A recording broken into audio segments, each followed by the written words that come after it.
with another jump building video for you today. Today I wanted to show you a new method of creating a gate.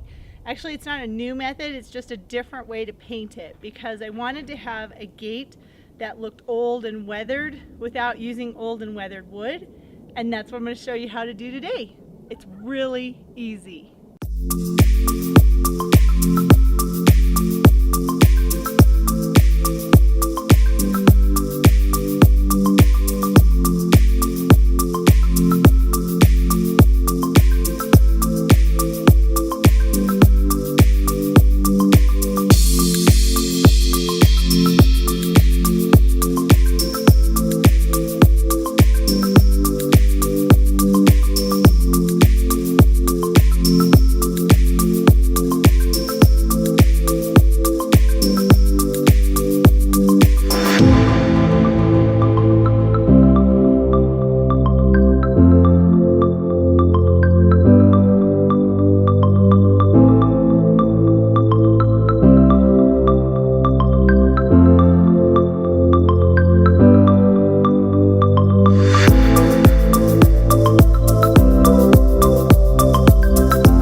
Didn't I tell you that was easy? Super easy. You can do it in an afternoon, and you can do the slats any way you want, whatever works best for you. These were just spare pieces of wood that I had, so I was like, I'm gonna use them. Thank you so much for watching my video today. I'd love to have you subscribe to my channel. Just click on my picture. At the end of this video, you can subscribe to my channel and watch all my other horse jump building videos and whatever else horse videos I have. I'd love to have you watch and subscribe. Again, thanks for watching, and until next time, stay passionate and enjoy your ride.